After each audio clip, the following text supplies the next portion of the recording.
দৃষ্টি আকর্ষণ করে এবং আমাদের মাটিও মানুষের নেতা তার শোক পালন এবং তার শোক কেটে উঠতে আপনাদের সবার কাছে অনুরোধ, আমরা অনলাইনে সার্চ দিয়ে এখনো তার আমাদের বেশি বেশি করে রাখেন কাছে আমাদের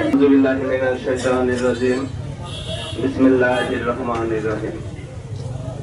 অবৈধ ভিত্তিহীন ও চতুর্থপূর্ণ 1222 ও 1947 নং খাজনা মামলা ও 1962 সালের ভুয়া সলেনামা দ্বারা কোডাঙ্গা কারারগাতি মৌজার সংখ্যালঘু সম্প্রদায়ের 200টি হিন্দু পরিবারের উচ্ছেদের ঘৃণ অপচেষ্টা প্রতিরোধ প্রসঙ্গে আজ গোপালগঞ্জ প্রেস ক্লাবের সামনে যে মানববন্ধনের আয়োজন করা হয়েছে, এই আয়োজনে উপস্থিত আমার গোপালগঞ্জ পৌরসভার 1 নং ওয়ার্ডের ঐতিহ্যবাহী কারারগাতির সেই ছিন্নমূল হিন্দু সম্প্রদায়ের মা বোনেরা সকলকে জানাই, আজ যে প্রতিবাদী ঘৃণিত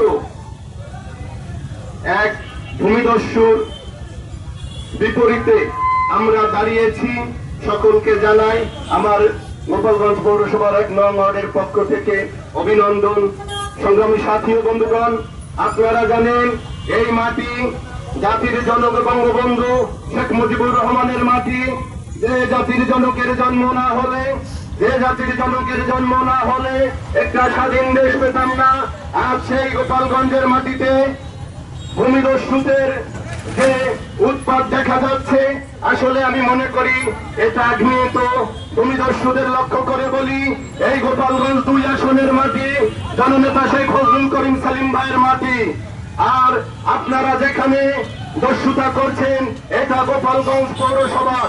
আপনারা জানেন গোপালগঞ্জ পৌরসভা জননেত্রী শেখ হাসিনার চাচা শেখ রকিব হোসেন আমাদের গোপালগঞ্জ পৌরসভার সম্মানিত মেয়র।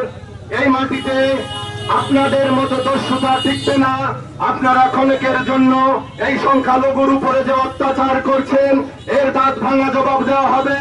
আপনাদের কাছে আমি বলতে চাই, এই যে ছিন্নমূল মানুষ 200 পরিবার, আপনারা যে বিভিন্ন ভুয়া কাগজপত্র নিয়ে এদের উৎখাতের চেষ্টা করেন, এই বাংলার মাটিতে এদের উৎখাত বাড়ির দ্বারে এদের কাছে যাওয়া তো দূরের কথা, এদের নিয়ে স্বপ্ন দেখাও আপনারা ভুল করবেন।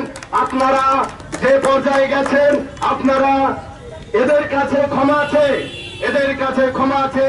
আপনারা যে ভুয়া কাগজ করেছেন এদের কাছে আত্মসমর্পণ করে এদের জায়গায় এদের ফিরিয়ে দিবেন, নতুবা যেভাবে আপনাদের জবাব দিতে হয় জবাব দিব, কিন্তু জবাব দিতে পারছি না, কারণ আমরা আইনের প্রতি শ্রদ্ধাশীল।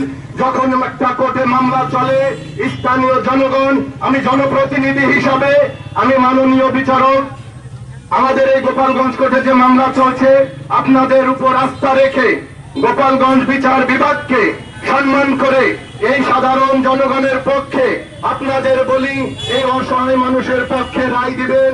এটাই আমি আমার পক্ষ থেকে আপনাদের কাছে করজোড়ে অনুরোধ করি।